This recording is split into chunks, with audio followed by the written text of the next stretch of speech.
Hey guys, welcome to another module build here on Model Railroading 101. And what we're going to be doing today is, as the title suggests, we're going to be doing the Triple Canyon Part 2. Uh, this one we're going to be doing something a little bit different.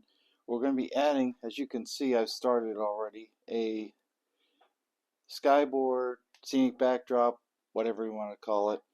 The reason we need that is there's not going to be, for one, a river that runs through it as in uh, the first module, the first Triple Canyon.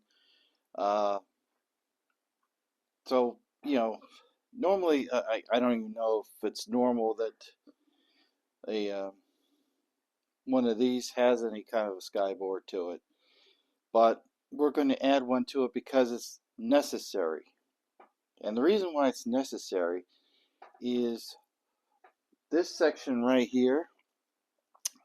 This is going to be a, how you want to say it, a mountainside, cliff, something.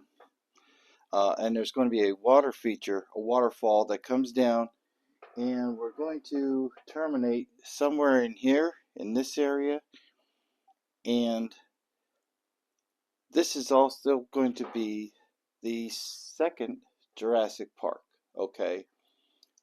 This scene is going to depict the helicopter comes in, and then the two Jeeps are going to be at the bottom. So if you've ever seen the first movie and the main characters, they all fly in on the big, the engine helicopter, and they land, and there's a, like I said, a huge waterfall in the background, and it empties into this pool at the bottom.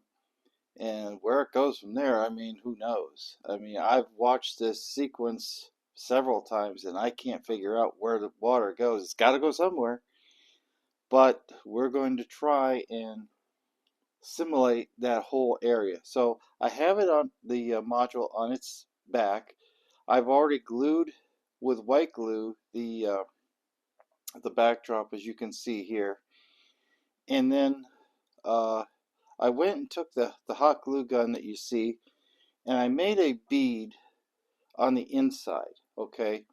And it serves two purposes. One, it seals up, the backdrop to the module.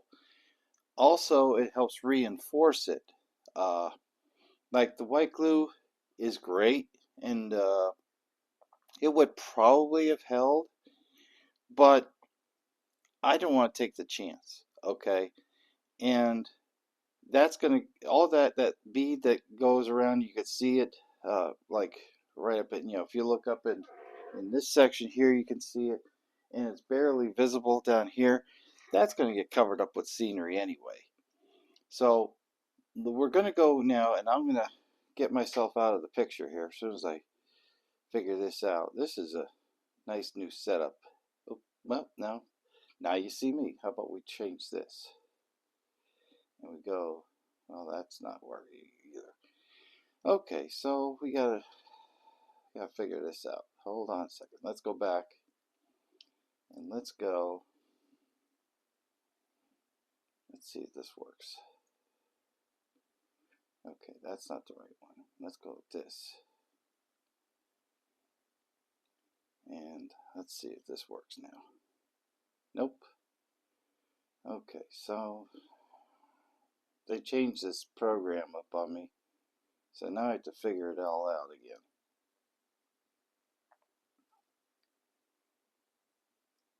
Okay. Well, that's not right either.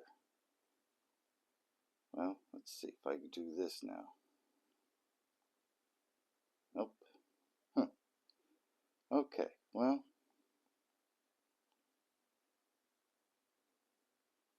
Well, that just did the opposite. How about that?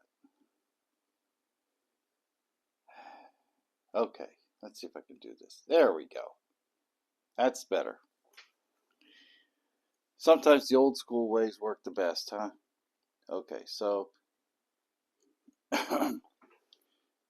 So what I'm going to do now, my hot glue gun is already fired up, is we're going to, this is going to become the base, and I'm going to use these strips. Okay, these are just cardboard strips, and what I'm going to do is I'm going to make more or less a lattice type of thing, and we're we're going to do this in two phases to make this cliff side, and we're going to do more or less the same kind of thing when we go over here. What we're going to do is make a lattice of the basic shape for the cliff.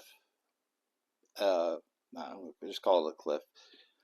And then we're going to come back and we're going to use plaster cloth, which is like used for making a casting, old school castings for, for you got broken bones or whatever, arm, whatever.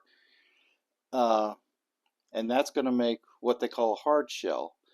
And that usually sets up in about a half hour or less, depending on how much you put on it and how thick it is. But that's going to be what is our base that we're going to make the scenery off of. So what I'm going to do first is I need my handy dandy marker, and I'm going to mark this off so I can see where my hot glue is going to go.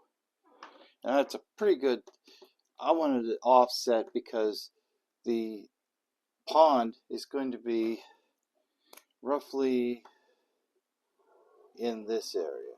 Okay, that's where all the water is going to spill down into, and our helo pad is going to be, there we go, something like that. Then we're going to have a road that comes down. If this marker would work, maybe I should try the other one. It might be dying on me. Here we go. Always go with the Sharpie. Okay, so yeah, here we go. So our road will come down something like that. We'll make a little termination like right in here somewhere, and and then our hillside will be all from here all the way up to the top, and from here all the way over as well. So that's basically how it's going to look. Okay, now of course this is subject to change, and we'll start with the hot glue. Now this is, I have to start a new stick with this too, so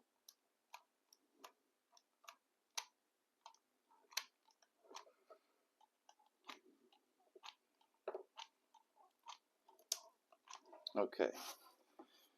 And I could have done this, that part I could have used a staple gun because it's just cardboard, or as you see the old standby Elmer's white glue, but that takes too long to set up in a lot of cases.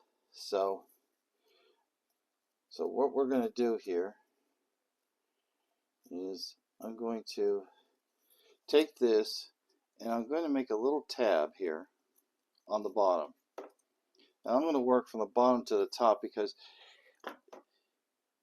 this cliff, okay, you think about a water feature, a waterfall. The water moves across the top, it's going pretty fast, and it goes over and it goes out away, like towards, out here away, and water will erode eventually the top. Okay, so the top will come back further and further and further, and that angle is going to get less and less and less, and eventually it's going to start wearing down the bottom as well. So over thousands or hundreds of thousands of years, eventually it erodes way back, and it more or less levels out till you get like almost no angle, and no angle at all, and just becomes a river at that point. So we're going to make it where it's wider at the bottom than it is at the top. So that's where we're going to put it in its stage of evolution. Okay, so we're going to go and we're going to put one right about there somewhere. So I'll take this hot glue gun, and one of the things I don't care for when it comes to the hot glue gun is the little strings that you get coming off, and there's a million of them all the time, and it really sucks. But sometimes it's a trade-off. You know, you gotta, what they say, take the good with the bad, and you make the most of it. Now I'm just going to, I'm going to get some thinner ones here. These I just cut strips, okay? And I'm more or less making my tab about the same width-ish. It's not an exact science. You just do what looks right. And the spacing isn't super important, but you don't want it too wide because it's easier to manipulate and get the exact effect that you want to get. Okay, so we're going to take that, and you see how quickly this goes now using this method. And so there is our cliff. Okay, so yeah, it doesn't look like much right now, but what I'm going to do, and I need my handy dandy scissors because this piece is a little bit too long, is I want to basically raise these up a little bit at the bottom. So I can use a variety of methods or things, but what I want to do here is, let's see, what do we got that we can, aha, I have found something of interest. Okay, so we can take, now this is just an old piece, I don't even know what this stuff is, it feels like foam board. I've had it for a long time. As you can see, I've cut and pieced off of it, but it does cut very well, more or less. So we'll cut, let's see, so we want to get a piece about that big. Okay, I mean, you can use scissors to cut this, you can use a knife if you need a precise cut, but since this is just stuff we're never going to see again, it's not that important. So I'm going to build this out a little bit here at the bottom. Okay, I'm just kind of, let's see, and we'll cut that end off. So I don't like that. And I don't throw these extra pieces away because you never know. You might need it and say, oh, that would work better here, or something like that. So there's, now you can see it's going to be more or less the effect that we're looking for. Now that is very uniform, and that's not going to fly. So I'm going to have to bend out some of these things and just randomly bend it, because nature obviously isn't perfect.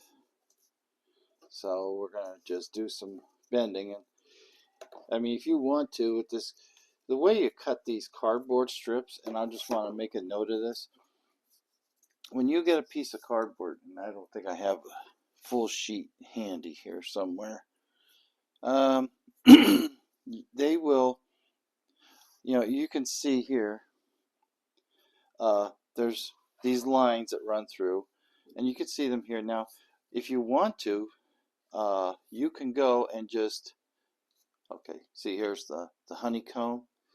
If you squish these, you know, like that, they become very, very pliable. Otherwise, it's pretty rigid, you know, for a piece of cardboard. So you just, that's all I'm doing here is just squishing those. And I'm going to come over the top here, probably lattice that, you know, like go over and under or something like that in random sequences just to make it jut out a little bit. And then I'll secure it on either side. Okay, so what we want to do first, since I like how this is together, we're just going to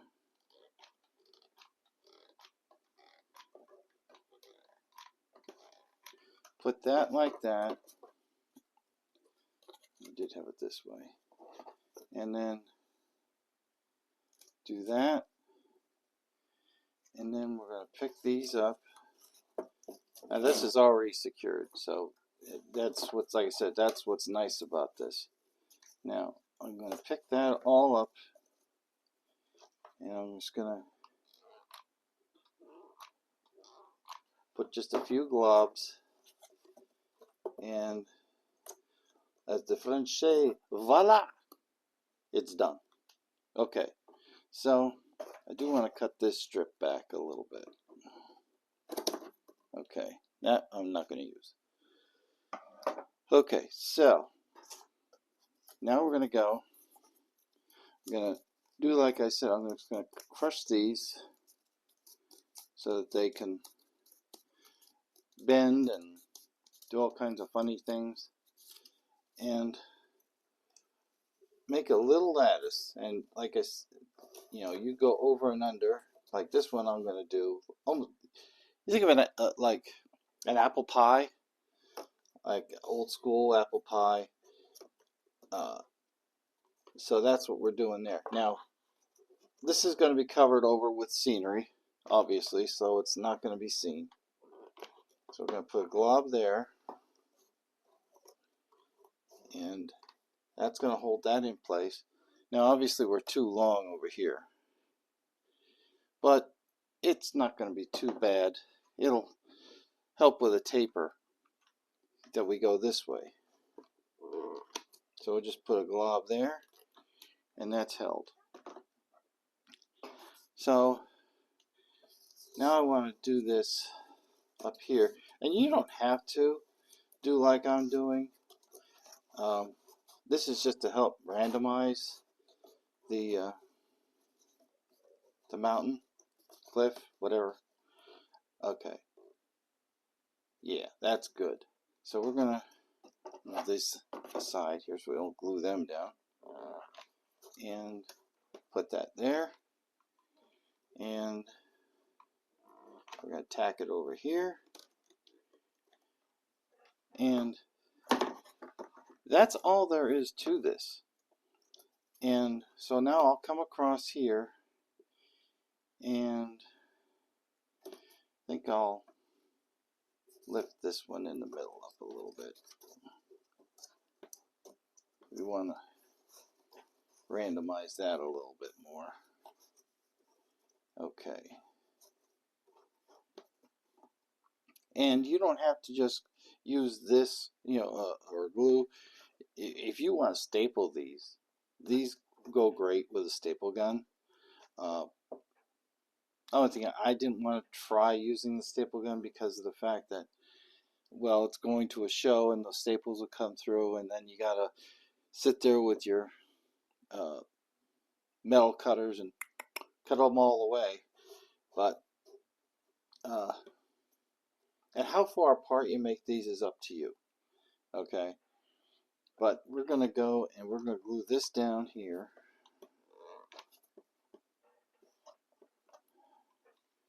And yeah, we'll do that. And, oh, it came loose on the other side, so we gotta. It's not quite instant, but it's pretty close to instant. And now these, have a lot of give to them yet, and you know, but that when I come over this with the plaster cloth, you never notice. It will be just fine. Okay, so I'm going to do this one. Let's just like that. Okay. And like I said, it doesn't look like a whole lot right now, but this is the beginnings. Okay, so now if you wanted to, you can come across, and do different things with it, but that's basically the beginnings of the hard shell.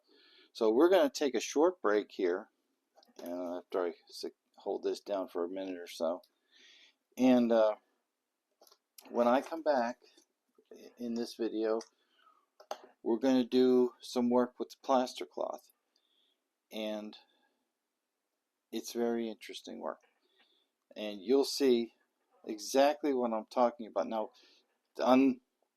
right now, I'm just going to concentrate on this for the backdrop, and then I'll eventually work in, like once I finalize where everything's going and get my helipad, however big it's going to be, then I'll work on the mountainside part of the scenery. And that'll be we're going to use more or less the same methods. I was thinking about using the clay to make the rock face, but even though it's got this the glue there, the hot glue, I just don't trust it. Okay, it's not, because clay, it gets heavy. You know, especially if you have bigger pieces. I mean, I might come back to it and do some rocks with it, but like I said, it's a heavy medium, and natural rocks work too. Like I have stuff out in the yard. I was looking, or in my driveway, because I have a stone driveway, and I was looking at some of the old rocks that are laying around, and there's some small, and they look pretty neat.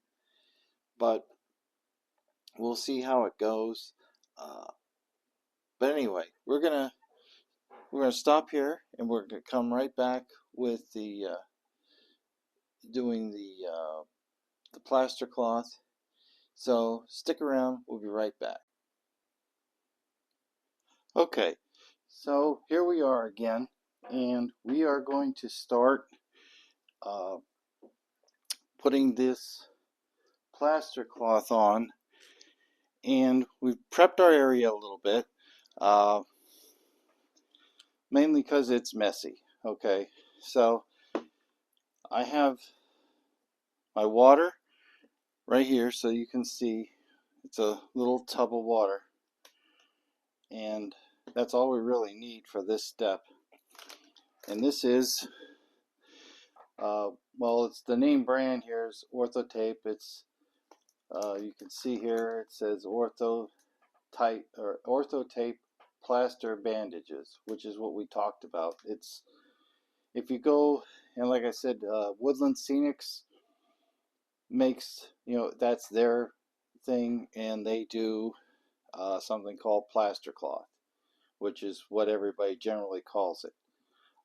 It's just a gauze type of bandage type of thing that's impregnated with plaster, and you dip it in the water here and then just put it over there. Now I like to cut these. Obviously I'm off camera here, but I'm going to cut this open, and these come in a roll. Well, you can get varying sizes. I use this roll here. Excuse me, happens to be about a 3-inch wide, and I believe this is 15 foot long, which is quite a bit. But what I'm going to do with this is I'm going to cut this into strips. Now you can get these up to 8 inches wide, but that makes it, to me, unmanageable. Yes, it'll cover a big area, but you really have to have a big drip pan, and you have to work it into where you got to put it, and it's easier just to do piecemeal it a little bit at a time. And when you do this,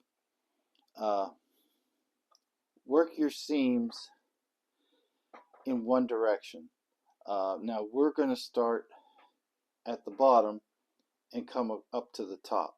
Okay, so that's the way we're going to work with this. I had to move my stuff around here to accommodate that, because, well, no, wait, no, I want to start top. I'm sorry, I got it backwards, because the water is going to erode from the top down, so it's going to be out, sitting out wider. So I mean, it's up to you how you do it. So I'm just going to roll this out, and I'm going to cut several strips of this right now, and I'm not making them very long, probably between 4, maybe 5 inches. You don't really want to go, like I said, not super long, because then they become unmanageable, and you're not really going to see a lot of the seam, okay, if you do it right. So now I'm just going to take it, I'm going to dip it in. It just has to get wet. Wipe off the excess a little bit and just lay it over. And as you see, I'm going right to the top here. I'm just going to lay them over like that.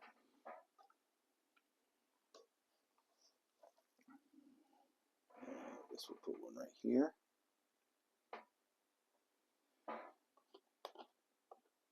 And I know I didn't get total coverage on the other side. I'm probably going to come back with another piece for that. Now I do also have a more paper towels for my hands, you know, because you're going to be going along with this. Now that's fine. I'm going to come over that, and we're just going to drape it over that way. Now, so I take the paper towels because I have to cut more strips. So all you just need to do is just get your hands relatively dry. They don't have to be perfect, but it helps. And so you could see those half dozen or so strips I just put, how much coverage I got already. And we're just getting started. So I'll do probably cut about the same. I mean, once you get a feel for this and how much you need to do, you can figure it pretty close when you're doing this. So there we go. And we'll place another one right there. There we got this one. And we're gonna get something going on here for the bottom. We'll figure that out once we get that far. Now see, now we're gonna overlay that, and that's gonna help in our transition to the bottom. Now I'm gonna come along this side here, and also I want to do another small layer right across the bottom here. So I'll probably need about another half dozen pieces, looks like.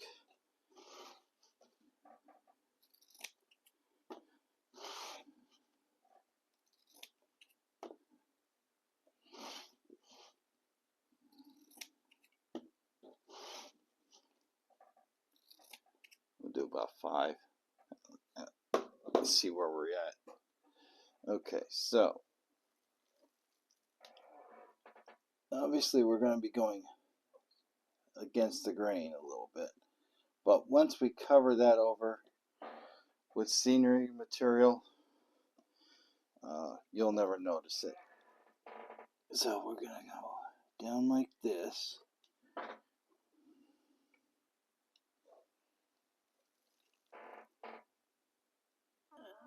That covers that.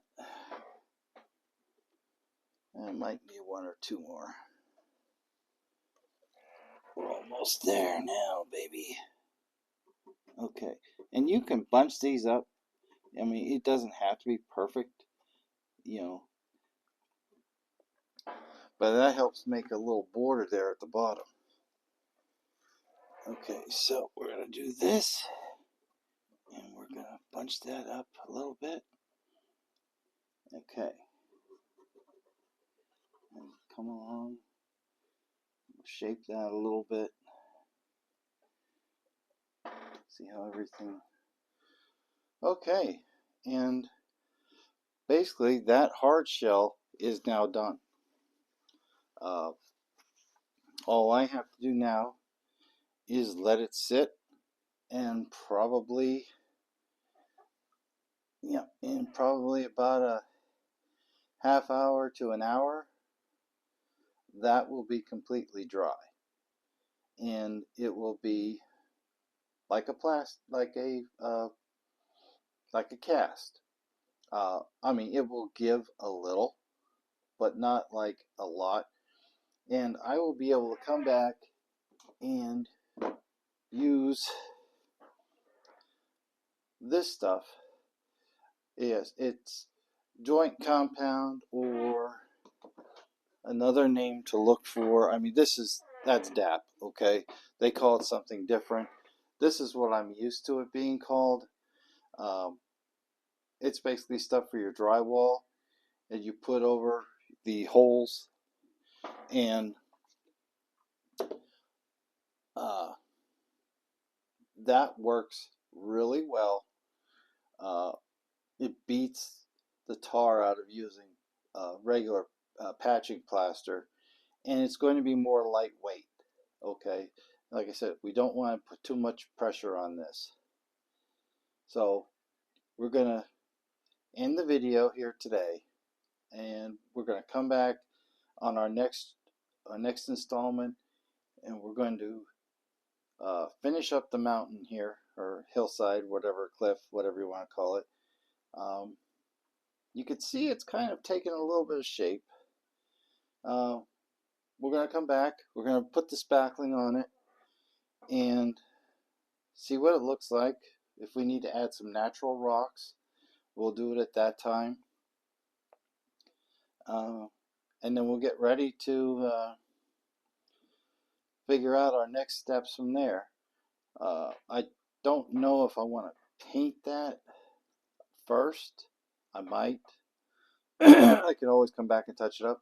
What we might do is move on to the pond area, but I want to finish this part first and then see where I'm at, and then come back and do the pond, and then we'll go and have to figure out this landing pad for the helicopter and all that good stuff. So thanks for sticking with me. I know it's been a little long video, but I wanted to do a little demo here. Our next video, we're going to demo doing the spackling. But for this phase, all you really need is your cardboard, the plaster cloth, obviously, and a pair of scissors. And of course, whatever way you're going to adhere your strips of cardboard. Like if you want to use Elmer's white glue, you want to use super glue, you want to use a hot glue gun, those are your choices. So with that, we're going to wrap it up, and don't forget, like, share, subscribe, and we'll catch you in the next one. See you guys.